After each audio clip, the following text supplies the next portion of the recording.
So hi hello friends, అందరికీ నమస్తే. ఎలా ఉన్నారు మిత్రులందరికీ నమస్కారం. ఫ్రెండ్స్, ఈరోజు డిఎస్సికి సంబంధించి ప్రధాన వార్తా న్యూస్ పేపర్లో వచ్చిన న్యూస్ గురించి క్లారిటీగా చూద్దాం. ముఖ్యంగా మనం చూసినట్లయితే ఈనాడు న్యూస్ పేపర్లో మెయిన్ ఎడిషన్లో ఫ్రంట్ పేజ్లో క్రీడా పోస్టులకు సంబంధించి దరఖాస్తు చేసుకునే అంశానికి సంబంధించి పబ్లిష్ కావడం జరిగింది. స్పోర్ట్స్ కోటా డిఎస్సికి సంబంధించి సెపరేట్గా వెబ్సైట్ని కూడా స్టార్ట్ చేశారు.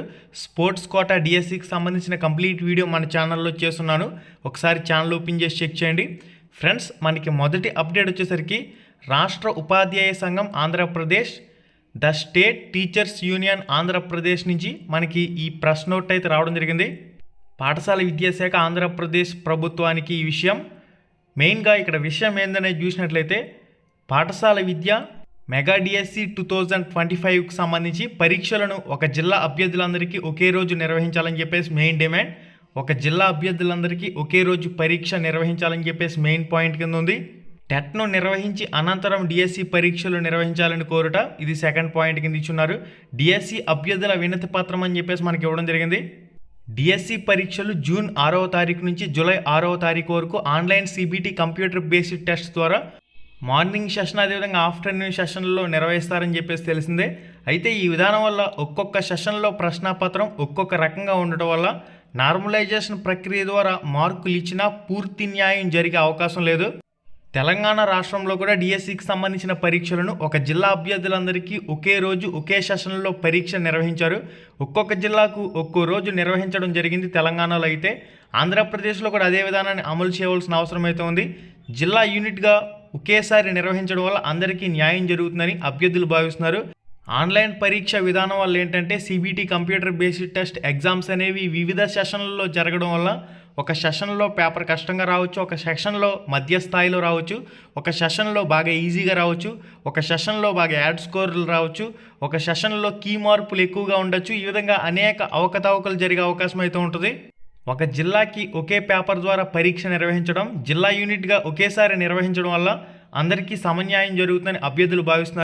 ఒకే జిల్లా ఒకే పేపర్ నిర్వహించాలని రాష్ట్ర ఉపాధ్యాయ సంఘం ఎస్టీయుఏపీ పక్షాన విజ్ఞప్తి చేస్తున్నామంటూ ఒక లెటర్ని అయితే మనకి రిలీజ్ చేయడం జరిగింది. ప్రభుత్వ అధికారులు తక్షణమే స్పందించవలసిన అవసరం అయితే ఉంది. ఆంధ్రప్రదేశ్ పాఠశాల విద్యాశాఖ అధికారులు కానీ, విద్యాశాఖ మంత్రి నారా లోకేష్ కానీ ఈ విద్యా సంబంధమైన అంశాలపై ఉన్న గందరగోళాలన్నింటికీ కూడా విద్యాశాఖ మంత్రి స్పందించవలసిన అవసరం అయితే ఉంది. టెట్ పరీక్షలను సంవత్సరానికి 2 సార్లు నిర్వహించవలసి ఉండగా 2024 జూలైలో నిర్వహించడం జరిగింది. ఆ తర్వాత నిర్వహించకపోవడం వల్ల కొంతమంది అభ్యర్థులు డిఎస్సి పరీక్షలకు దరఖాస్తు చేసుకునే అవకాశాన్ని కోల్పోతున్నారు. కనుక టెట్ని నిర్వహించిన అనంతరం డిఎస్సిని నిర్వహించాలని, ఇక్కడ ఆల్రెడీ డిఎస్సి రూపంలో నోటిఫికేషన్ విడుదలైపోయింది కాబట్టి ఇక టెట్ కమ్ టీఆర్టీ నిర్వహించే ప్రస్తావన అయితే ఉండదు. ఆల్రెడీ మనకి డిఎస్సి రూపంలో నోటిఫికేషన్ అయితే విడుదల చేశారు కాబట్టి ఇక టెట్ కమ్ టీఆర్టీ అనే ప్రస్తావన లేనట్లే. నోటిఫికేషన్ విడుదల నుంచి డిఎస్సి పరీక్షలకి మధ్య అభ్యర్థులు 90 రోజుల సమయాన్ని అయితే కోరుతున్నారు. ఈ అంశాన్ని ప్రభుత్వం పరిశీలన చేస్తుందా, లేదంటే యాజ్ పర్ షెడ్యూల్ ప్రకారం పరీక్షలు నిర్వహిస్తారా? ఈ అన్ని అంశాలపై కూడా ఆంధ్రప్రదేశ్ పాఠశాల విద్యాశాఖ అధికారులు, ఆంధ్రప్రదేశ్ ప్రభుత్వం అభ్యర్థులకి ఫుల్ క్లారిటీ ఇవ్వాల్సిన అవసరం అయితే ఉంది. ఇంకొక విమర్శ కూడా గట్టిగా తెరపైకి వస్తూ ఉంది. ప్రస్తుతం ఆంధ్రప్రదేశ్లో ప్రైవేటు పాఠశాలల్లో డిఎడ్ బిఎడ్ అభ్యర్థులు అయితే టీచర్ల కింద పనిచేస్తున్నారు కదా, వీళ్ళందరూ కూడా మెగా డిఎస్సికి సంబంధించి నోటిఫికేషన్ రావడంతో ప్రిపరేషన్లో నిమగ్నమై ప్రైవేటు స్కూళ్ళన్నింటినీ కూడా వదిలేశారు. ఒకవేళ డిఎస్సి నోటిఫికేషన్కి సంబంధించి నోటిఫికేషన్ విడుదల నుంచి పరీక్షలకి మధ్య 90 రోజుల సమయం కానీ ఇచ్చినట్లయితే ఇక్కడ ప్రైవేటు స్కూల్స్లో ఈ డిఎడ్ బిఎడ్ అభ్యర్థులు జాయిన్ కాకపోయినట్లయితే తీవ్రస్థాయిలో అడ్మిషన్లు నష్టపోయే అవకాశం అయితే ఉంటుంది. ప్రైవేటు పాఠశాలలు, ఈ ప్రైవేటు పాఠశాలలన్నీ కూడా ప్రభుత్వ పెద్దలవే కాబట్టి ఇక్కడ డిఎస్సికి సంబంధించిన పరీక్షలను వాయిదా వేయడానికి ప్రభుత్వం ఏమాత్రం సుముఖంగా ఉండదు. యాజ్ పర్ షెడ్యూల్ ప్రకారం పరీక్షలు నిర్వహించేందుకు అవకాశాలు ఉంటాయి కాబట్టి డిఎస్సి అభ్యర్థులు పూర్తి స్థాయిలో ప్రిపరేషన్లో నిమగ్నం కావాల్సిన అవసరం అయితే ఉంది. వాయిదాల కోసం చూస్తూ కూర్చున్నారంటే మాత్రం తీవ్ర స్థాయిలో ఇక్కడ దెబ్బైపోయే పరిస్థితి కూడా ఏర్పడుతుంది. కాబట్టి ఇక్కడ మీ ప్రిపరేషన్పై మీరు కాన్సన్ట్రేషన్ చేయండి. సమయం పొడిగించారంటే అది గుడ్ లక్, హ్యాపీ అని చెప్పుకోవచ్చు. లేదంటే మాత్రం జూన్ 6వ తారీఖు నుంచి జూలై 6వ తారీఖు వరకు మాత్రం యాజ్ పర్ షెడ్యూల్ ప్రకారం పరీక్షలకే ప్రతి ఒక్కరూ సిద్ధంగా ఉండాలి. ఇక్కడ రకరకాల ఉపాధ్యాయ సంఘాల నుంచి కానివ్వండి, డివైఎఫ్ఐ, ఎస్ఎఫ్ఐ, డిఎస్సి అభ్యర్థులు నేరుగా ఒకే జిల్లా ఒకే పేపర్ అంశానికి సంబంధించి కానివ్వండి, 90 రోజుల సమయం అంశానికి సంబంధించి కానివ్వండి ప్రభుత్వాన్ని ప్రశ్నిస్తున్నప్పటికీ ప్రభుత్వం నుంచి మాత్రం ఎటువంటి అఫీషియల్ స్టేట్మెంట్ లేదు. ఇక మనకి క్రీడా కోటా డిఎస్సి నోటిఫికేషన్కి సంబంధించి నోటిఫికేషన్ అయితే రావడం జరిగింది. మొత్తంగా 65 క్రీడాంశాలకు సంబంధించి ఎవరైతే సర్టిఫికెట్లు కలిగి ఉన్నారో వీళ్ళందరూ కూడా ఈ పోస్టులకు సంబంధించి అప్లై చేసుకునే అవకాశం అయితే ఉంటుంది. ఇక్కడ కేటగిరీ ఏ కింద, కేటగిరీ బి కింద డివైడ్ చేయడం జరిగింది. కేటగిరీ ఏకి ఏ గేమ్స్ వస్తున్నాయి, కేటగిరీ బికి ఏ గేమ్స్ వస్తున్నాయి అనేది ఇక్కడ మీరు స్క్రీన్ మీద క్లారిటీగా చెక్ చేసుకోవచ్చు. కేటగిరీ ఏ అదేవిధంగా కేటగిరీ బి కింద డివైడ్ చేయడం జరిగింది స్పోర్ట్స్ అనేవి. ఈ స్పోర్ట్స్లో కానీ మీకు క్రీడా సర్టిఫికేట్ కలిగి ఉన్నట్లయితే ఆ సర్టిఫికేట్ ద్వారా మీరు డిఎస్సికి సంబంధించి దరఖాస్తు చేసుకునే అవకాశం అయితే ఉంటుంది. ఇక స్పోర్ట్స్ కోటా డిఎస్సి నోటిఫికేషన్కి సంబంధించిన పూర్తి వివరాలు, ఈ నోటిఫికేషన్కి సంబంధించిన వెబ్సైట్కి సంబంధించి అప్లై వివరాలు ఆల్రెడీ మన ఛానల్లో వీడియో ఉంది. ఆ వీడియో చూస్తే ఈ స్పోర్ట్స్ కోటా డిఎస్సికి సంబంధించి మీకు ఫుల్ క్లారిటీ అయితే వస్తుంది. మనకి నెక్స్ట్ అప్డేట్ వచ్చేసరికి ప్రత్యేక డిఎస్సికి రోడ్డెక్కిన గిరిజనులు, తొలి రోజు మన్యం బంద్ ప్రశాంతం, పాడేరు ప్రధాన రహదారిపై ఆందోళన చేస్తున్న గిరిజన అభ్యర్థులు అంటూ మనకి ఇన్ఫర్మేషన్లో రావడం జరిగింది. గిరిజన అభ్యర్థులకు సంబంధించి గిరిజనులకు ప్రత్యేక డిఎస్సిని ప్రకటించాలని, జియో నెంబర్ 3ని పునరుద్ధరించాలని కోరుతూ వివిధ సంఘాల ఆధ్వర్యంలో శుక్రవారం నుంచి నిరావాదిక మన్యం బంద్ పాటిస్తున్నారు. ఇందులో భాగంగా అల్లూరి సీతారామరాజు జిల్లా పూర్తిగా స్తంభించింది. ఆర్టీసీ బస్సులన్నీ కూడా నిలిచిపోగా వర్తక వాణిజ్య సంస్థలు, హోటల్స్ మూతపడ్డాయి. ఆదివాసీలు, ప్రజా సంఘాలు, ప్రత్యేక డిఎస్సి సాధన కమిటీ ప్రతినిధులు అన్ని మండల కేంద్రాల్లో ఉదయం నుంచి బంద్లో పాల్గొన్నారు. పాడేరు ఆర్టీసీ కాంప్లెక్స్ చేరుకుని అక్కడ బస్సులను కూడా అడ్డుకున్నారంటూ కూడా మనకి ఇన్ఫర్మేషన్లు ఇచ్చున్నారు. మెగా డిఎస్సితో ఆదివాసీ యువత 3000 పోస్టులను కోల్పోతున్నారని, ఈ డిఎస్సి నుంచి ఏజెన్సీ ఉపాధ్యాయ పోస్టులను మినహాయించాలని ప్రత్యేక డిఎస్సి సాధన కమిటీ ప్రతినిధి ఇక్కడ డిమాండ్ చేశారు. జియో నెంబర్ 3కి ప్రత్యామ్నాయం తెస్తామంటూ గిరిజన సంక్షేమ శాఖ మంత్రి గుమ్మడి సంధ్యారాణి అంటూ ఈనాడు న్యూస్ పేపర్లో మెయిన్ ఎడిషన్లోనే పబ్లిష్ కావడం జరిగింది. జియో నెంబర్ 3కి ప్రత్యామ్నాయంగా సమాన హక్కులుండేలా మరొక జియోని తీసుకొచ్చేందుకు రాష్ట్ర ప్రభుత్వం చర్యలు తీసుకుంటుందని గిరిజన సంక్షేమ శాఖ మంత్రి గుమ్మడి సంధ్యారాణి స్పష్టం చేశారు.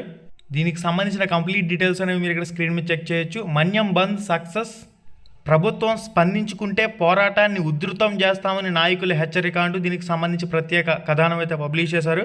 ఆదివాసీలకు స్పెషల్ డిఎస్సి నోటిఫికేషన్ ప్రకటించాలని, ఎక్కడికక్కడ గిరిజనుల ఆందోళన, నిలిచిన ఆర్టీసీ బస్సులు, ప్రైవేటు వాహనాలంటూ కూడా మనకి ఇన్ఫర్మేషన్లో కంప్లీట్ ఇన్ఫర్మేషన్ అంతా కూడా మీరు స్క్రీన్ మీద చెక్ చేయొచ్చు. మొత్తం 766 టీచర్ పోస్టులకు గాను ఆదివాసులకు దక్కేవి కేవలం 42 మాత్రమేనని తెలిపారు. అట్టుడుగుతున్న గిరిజన ప్రాంతాలు, దీనికి సంబంధించిన కంప్లీట్ డీటెయిల్స్ అంతా కూడా మీరు ఇక్కడ స్క్రీన్ మీద చెక్ చేయొచ్చు. అల్లూరి జిల్లాల్లో మూతపడిన పర్యాటక కేంద్రాలంటూ కూడా మనకి ఇన్ఫర్మేషన్లో పబ్లిష్ కావడం జరిగింది. తక్షణమే ఈ గిరిజన అభ్యర్థులకు సంబంధించి ఏదైతే సమస్య ఉందో దీన్ని పరిష్కరించవలసిన అవసరం అయితే ఉంది. పశ్చిమ ఏజెన్సీలోనూ బంధు సంపూర్ణమంటూ దీనికి సంబంధించిన ఇన్ఫర్మేషన్లో రావడం జరిగింది. ఇది గైస్ కంప్లీట్గా గిరిజన అభ్యర్థులకు సంబంధించిన లేటెస్ట్ అప్డేట్ ఇన్ఫర్మేషన్. మనకి నెక్స్ట్ అప్డేట్ వచ్చేసరికి డిఎస్సి స్పోర్ట్స్ కోటా నియామకాల్లో క్రీడాకారులకు అన్యాయం చేయొద్దంటూ దీనికి సంబంధించి ఒక ప్రత్యేక కథనం అయితే పబ్లిష్ కావడం జరిగింది. ఇటు ఫిజికల్లీ హ్యాండిక్యాప్టెడ్ కోటాల్లో కూడా పోస్టులు అయితే లేవని చెప్పేసి అభ్యర్థులు గగ్గోలు పెడుతున్నారు. మరి ఆంధ్రప్రదేశ్ పాఠశాల విద్యాశాఖ అధికారులు స్పష్టమైన నోటిఫికేషన్ ఇవ్వకుండా ఎందుకు ఇటువంటి అవకతవకలు పెట్టి నోటిఫికేషన్ విడుదల చేయడం అని చెప్పేసి అభ్యర్థులు గగ్గోలు పెడుతున్నారు. ఆంధ్రప్రదేశ్ క్రీడా ప్రాధికార సంస్థ సాప్ గుర్తింపు ఉన్న సంఘాలకే క్రీడా కోటా వర్తిస్తుందని జియో నెంబర్ 4లో పేర్కొన్న విషయాన్ని ప్రస్తావించారు. ఈ విషయంపై న్యాయస్థానాన్ని సంప్రదించినట్లయితే కొన్నేళ్ల పాటు ఈ క్రీడా డిఎస్సి పోస్టులు నిలిచిపోయే అవకాశం ఉంటుందంటూ ఒక పాయింట్లో మెన్షన్ చేశారు. ఏవైతే నోటిఫికేషన్లో ఉన్న మార్పులు ఉన్నాయో ఖచ్చితంగా ప్రభుత్వం మార్పులు చేసి ప్రతి ఒక్కరికి కూడా ఆమోదయోగ్యంగా నోటిఫికేషన్ ముందుకు తీసుకువెళ్ళవలసిన అవసరం అయితే ఉంది. 3% క్రీడా కోటా నోటిఫికేషన్ విడుదల. ఆల్రెడీ ఈ 3% క్రీడా కోటా డిఎస్సి పోస్టులకు సంబంధించి ఏ విధంగా అప్లై చేయొచ్చు, నోటిఫికేషన్కి సంబంధించిన కంప్లీట్ డీటెయిల్స్ అనేవి ఎలా తెలుసుకోవాలి, ఆల్రెడీ మన ఛానల్లో ఫుల్ వీడియో అప్లోడ్ చేసాను, ఒకసారి చెక్ చేయండి. ఇక్కడ మనకి గవర్నమెంట్, జెడ్పీపీ, ఎంపీపీ స్కూల్స్కి సంబంధించిన మొత్తం 13 జిల్లాలకు సంబంధించి ఎన్ని పోస్టులు ఉన్నాయి క్రీడా కోటాకి సంబంధించి అనేది ఇక్కడ కంప్లీట్ నోటిఫికేషన్లో మీరు చెక్ చేయొచ్చు. 333 పోస్టులు అయితే ఉన్నాయి. 333 పోస్టులు గవర్నమెంట్, ఎంపీపీ అదేవిధంగా జెడ్పీపీ స్కూల్స్కి సంబంధించి. నెక్స్ట్ మున్సిపల్ స్కూల్స్కి సంబంధించి మనకి మున్సిపాలిటీ స్కూల్స్కి సంబంధించి మొత్తంగా 30 పోస్టులు అయితే ఉన్నాయి. 30 పోస్టులకు సంబంధించిన వివరాలు ఇక్కడ చెక్ చేయొచ్చు. నెక్స్ట్ ట్రైబల్ వెల్ఫేర్ ఆశ్రమ్ స్కూల్స్కి సంబంధించి 22 పోస్టులు అయితే చూపిస్తున్నారు, ఇక్కడ మీరు చెక్ చేయండి. నెక్స్ట్ మనకి రెసిడెన్షియల్ స్కూల్స్కి సంబంధించి, మోడల్ స్కూల్స్కి సంబంధించి, social welfare residential educational institute ఈ స్కూల్స్కి సంబంధించి మొత్తంగా tribal welfare residential educational institute సొసైటీకి సంబంధించి ఇక్కడ పోస్టులను అయితే డివైడ్ చేసి స్పోర్ట్స్ కోటా కింద చూపిస్తూ ఉన్నారు. కంప్లీట్ వివరాలన్నీ కూడా మీకు ఇక్కడ స్క్రీన్ మీద కనిపిస్తూ ఉన్నాయి. మొత్తంగా 421 పోస్టులను అయితే ఇక్కడ ఫైనల్గా ఈ నోటిఫికేషన్లో చూపించడం జరిగింది. క్రీడా మెగా డిఎస్సి 2025 నియామక షెడ్యూల్ అంటూ కూడా ఈ విధంగా ఉంది. 2/5/2025 ఆన్లైన్ అప్లికేషన్లు అనేవి స్టార్ట్ అయినాయి. 31/5/2025 వరకు ఆన్లైన్ అప్లికేషన్లు అయితే తీసుకోవడం జరుగుతుంది.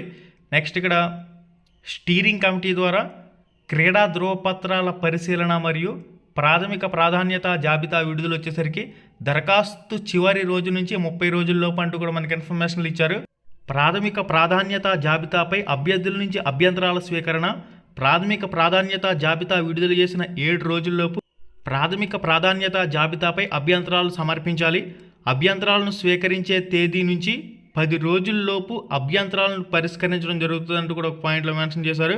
అభ్యంతరాలను పరిష్కరించిన 10 రోజుల్లోపు తుది ప్రాధాన్యత జాబితాను రాష్ట్ర స్థాయి కమిటీ ఆమోదం కోసం సమర్పించడం.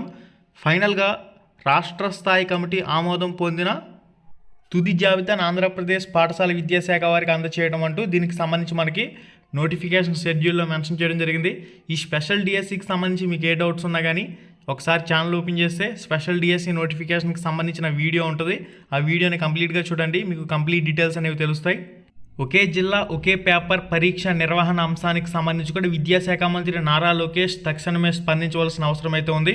సక్సెస్ సిరీస్ బిడ్ బ్యాంక్ పుస్తకాలకు సంబంధించిన కంప్లీట్ రివ్యూ వీడియో లింక్ డిస్క్రిప్షన్లో ఇచ్చాను. ఈ వీడియో టైటిల్ మీద టచ్ చేయండి, కిందకు ఒక పేజ్ అలా ఓపెన్ అవుతుంది.